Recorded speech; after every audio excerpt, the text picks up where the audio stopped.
Good morning!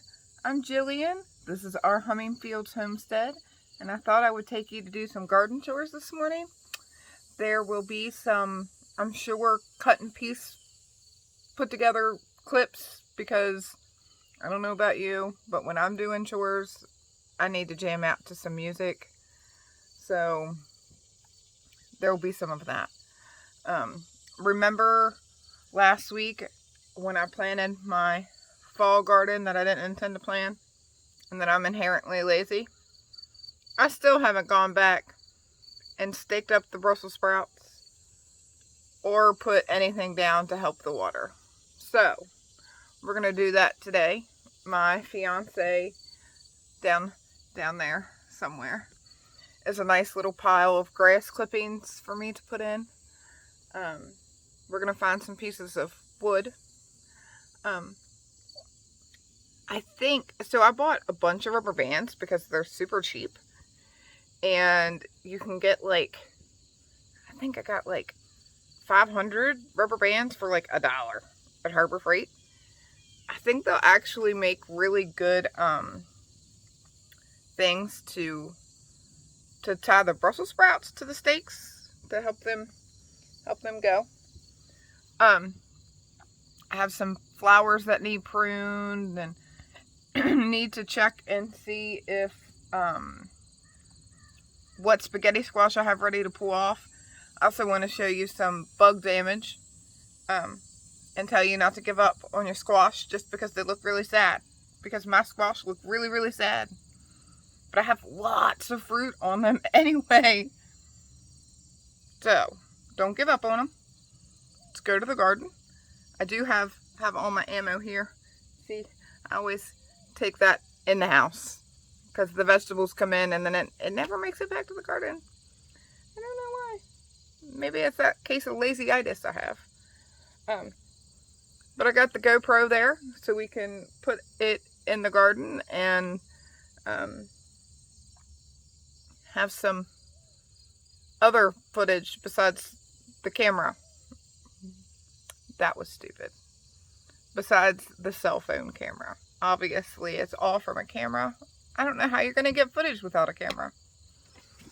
And my handy dandy speaker, because I need some music so that my lazy-itis has less work, or thinks it's doing less work anyway. I do have plants I have to get in the ground, but I've been told by the lady that gave me my raspberry bush and my blackberry bush to wait till we have a really good rain.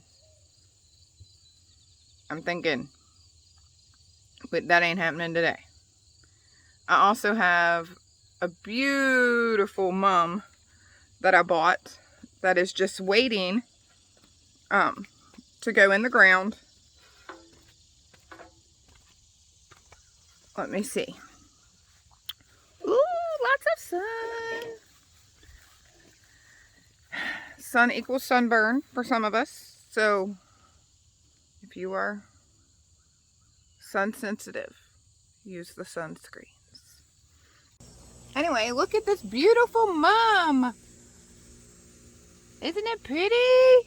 Eventually, all those blooms, it's going to be gorgeous. Especially down front, when all my blooms down there stop blooming, it's going to be sad. My dogs are whining. Let them make their YouTube debut. It's Daisy and Annabelle back there. They don't like it when Mommy's outside not paying them any mind. They'll have to get over it today. Surprisingly, the one that's whining is not the usual culprit. Maybe she's hot. Who knows? Anyway, my garden today is beautiful. I think what started all of this is I fell in love. I fell in love with putting something in the ground and watching it evolve. It's very much in my head like a toddler. if you like children, some people don't. Sorry, bug. When children are somewhere around 18 months to like 4 or 5, you can just see all the light bulbs going off as they learn things. And I have been that way watching my garden. And just watching everything grow and bloom, and the different colors of flowers from the same one seed, right? Like, look here. I'll show you. See this marigold? First of all, it's huge. Huge. This is 2 marigold plants. That's it. 2 seeds. Look at all of those different colors. Look at that. They're beautiful. And lots of people like undersell a marigold. They are gorgeous. They stink. They do. They smell like skunks. I don't know why. But that's probably why the deers don't eat them, because they smell like skunks, right? But I fell in love with watching everything grow and do things. My sunflowers, look, I'm not even, hold on. See how they're droopy now? It's so awesome to watch and see the stuff starting to form and all of the things. That one's got a gnarly spider in it. But we're just going to assume that he's up there doing really good spider things.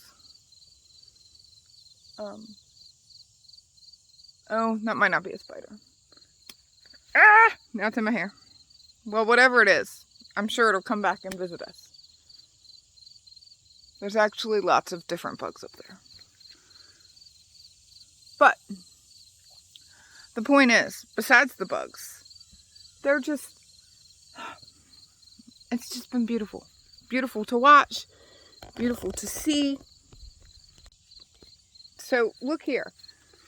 This is my one squash plant, my spaghetti squash. Now, obviously this one is mad because it has split. But there's 1, 2, 3.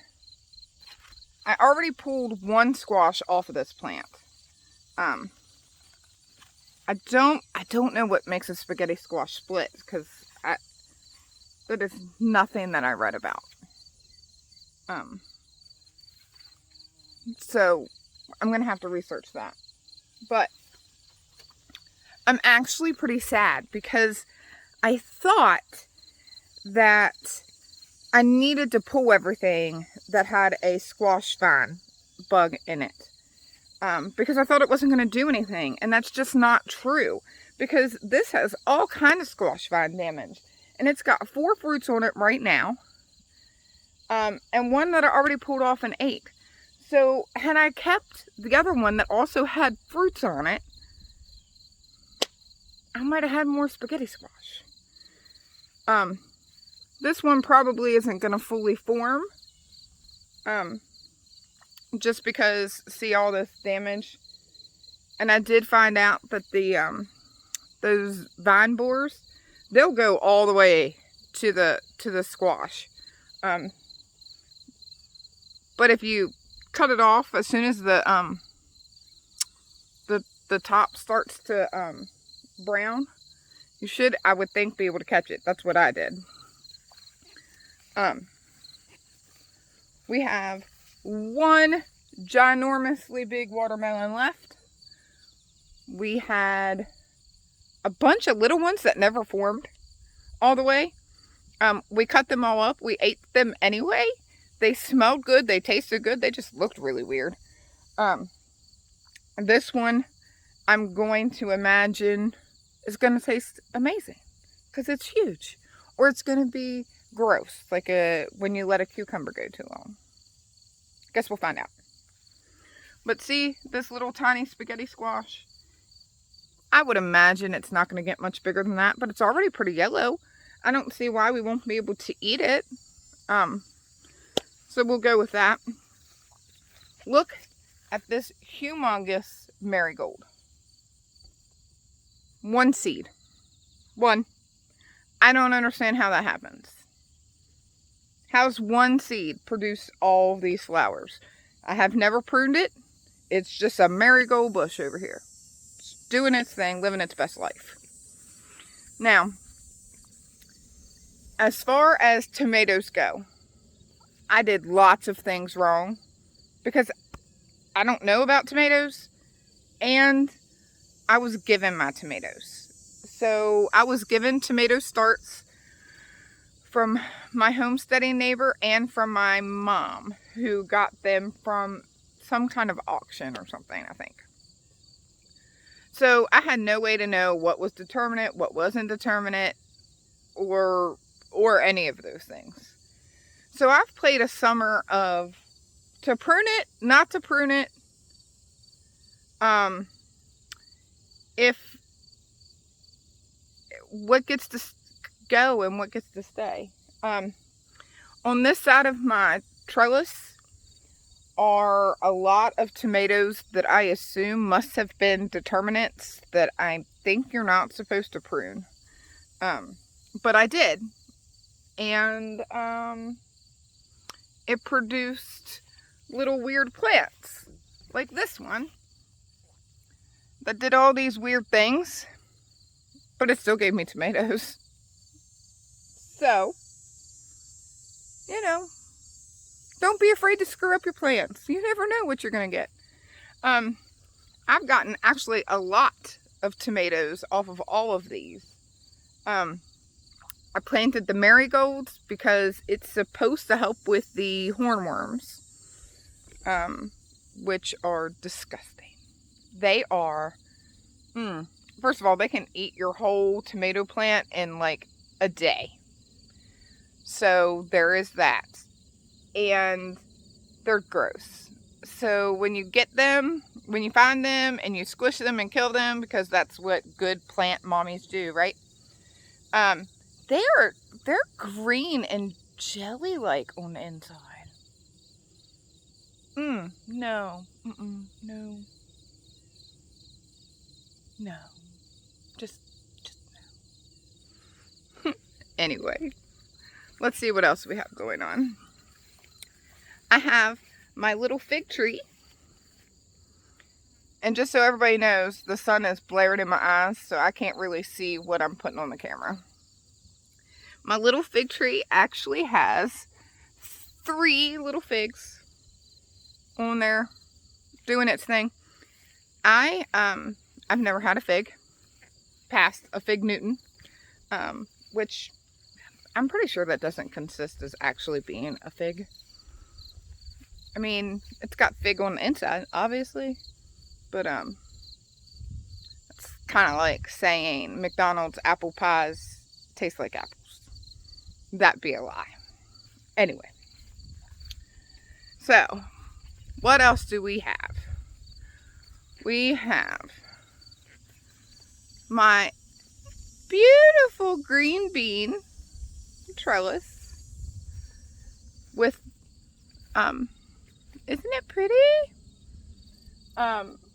With the super green all of a sudden leaves. I don't know why they're super green all of a sudden. But the one thing that's cool is every time I come out here and get green beans, I end up with blossoms in my hair. There's a gross bug. Again, back to spaghetti squashes. And the plant's looking very sad. This plant, at its base, let me flip you. See how at that base looks very sad and very sad. We actually did plant surgery on this plant and found what boar vines we could and then put dirt on top. And it has, look here, I have already pulled one fruit off of it. It's got this one here growing. It's got a new fruit up at the top right here growing. And then these seeds must not have been true, because look at that. That is a spaghetti squash. It is off of the same plant. And that spaghetti squash, I thought when it started growing was a watermelon, until I traced it down. And I traced it down back to the spaghetti squash. So, there you have that. I look to be able to eat that one soon, because it's pretty yellow now. And I can't really get my thumbnail through it. So, I think we'll cut that one open on camera, just so we can see that the inside does look like a normal spaghetti squash. And then if it doesn't, we'll discover that later. And then there is one more new spaghetti squash. See how that one's green too? I don't know. But we have plenty of spaghetti squash, which is amazing. I have one humongous pickling cucumber. That just got humongous because I came out looking for cucumbers 2 days ago. That wasn't there. Our cucumber plant, I think, must have sucked all of its nutrients out of the ground, because I was getting like 2 or 3 pickling cucumbers a day, and then they just, when we went on vacation and everything, it didn't rain and our sprinkler system didn't work like we thought it was working, and a lot of my stuff petered out when that happened, and this cucumber plant was one of them. Also, this watermelon plant, this had 4 small watermelons on it, and they're the watermelons that I was telling you they didn't fully form for some reason. They did get to like a personal watermelon size. We cut them up and ate them. They were still edible. They didn't look very pretty. This is asparagus.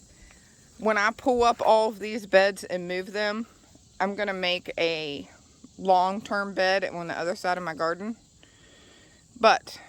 And this will go in it.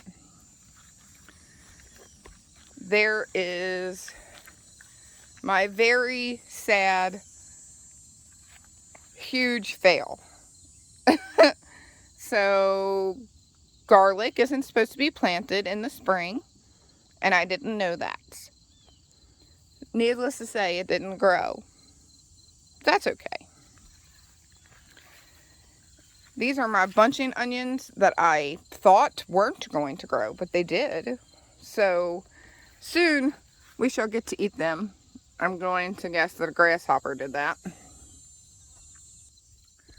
Okay, well, before it gets too hot, I am going to set you all up on the GoPro and get some mulch and stakes into our, well, not ours, mine, Brussels sprouts, so that when they start growing, they can grow up and up and up and up and up and do the things. And I'm going to turn my music on and do some gardening stuff, and then we'll go look at flowers. I have lots of flowers. They're beautiful. No.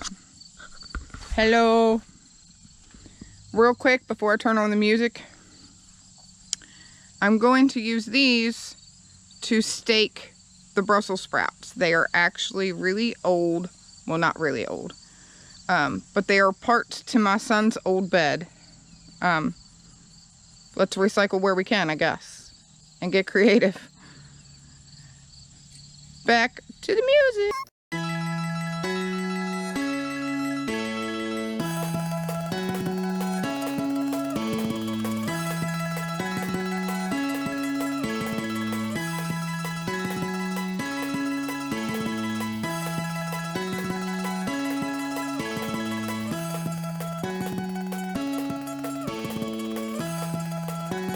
Okay. So, oh, I found a hole. we are going to head over to the flowers, look at them for just a couple minutes. So as you can see, I'm already very glistening, and it's because it's very, very, very hot, and I have no shade in my yard until you go to my forest parts. No shade. But I wanted to show you this, and then I'm gonna cut some flowers and I'll input that later. But anyway,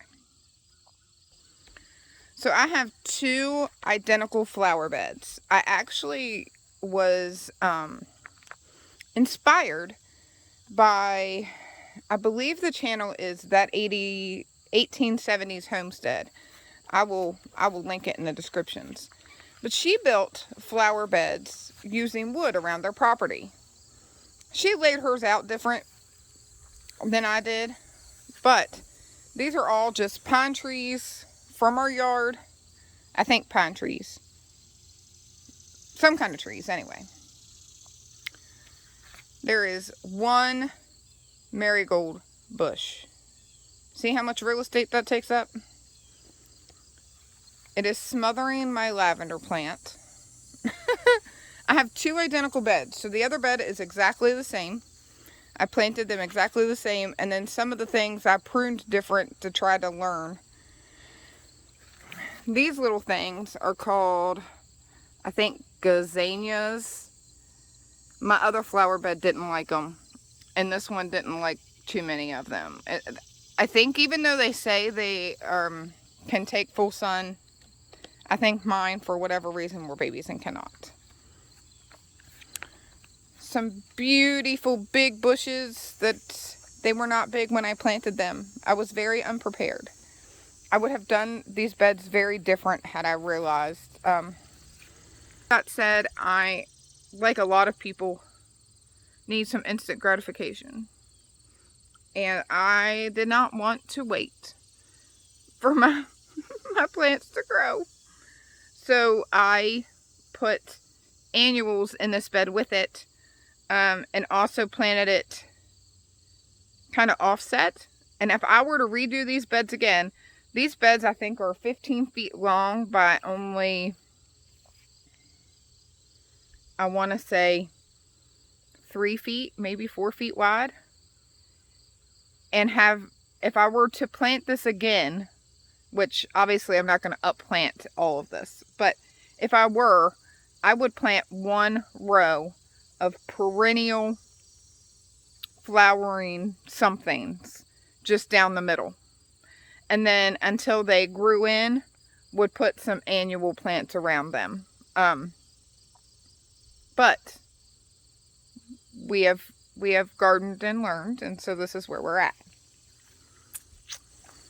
I have 1, 2, 3 kinds of bee balm. Again, unprepared for how big they would get and that they would kind of flop around. I have this plant, which I can't remember for the life of me what it's called, but it's so dang on soft. But it poofed so big, so fast, that the little plant I put in front of it has gotten smothered. So that little plant is going to get relocated shortly. Not today though, because it's hot. And then I have annuals. I have zinnias of all kinds. I absolutely love zinnias, and I did not know that I did, but I do. And then this cone plant it can't decide what about life over here. And then look at this. I can't remember what this thing is called. I do know it's an annual, and it is absolutely massive.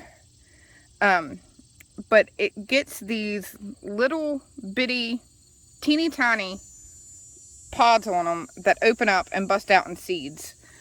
So I have lots of embankments on my property that I've been looking for ways to grow things so that they're pretty and we don't have to weed whack them. So I am going to start a lot of these over the winter and plant them all over my embankments and hope that it takes over all of my grass. Just look at how pretty. Look at these flowers. Don't pay attention to the dying ones, but they're beautiful, and they're short. Absolutely perfect to replace grass. Who likes grass? Grass sucks. Anyway, that's what's happening in the rest of my gardening chores for the day.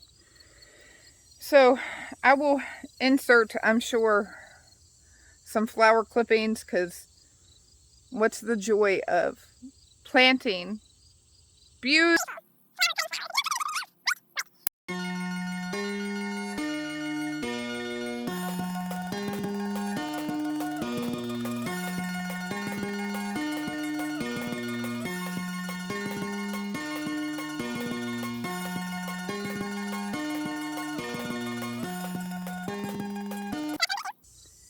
I will see you all again in my next video. If you could please like, subscribe, follow our journey. If you don't see my little logo down in the corner, you're probably watching me on a cell phone. If you are, open me up all the way. My logo will be in the bottom, and then you can hit the subscribe button. Until next time.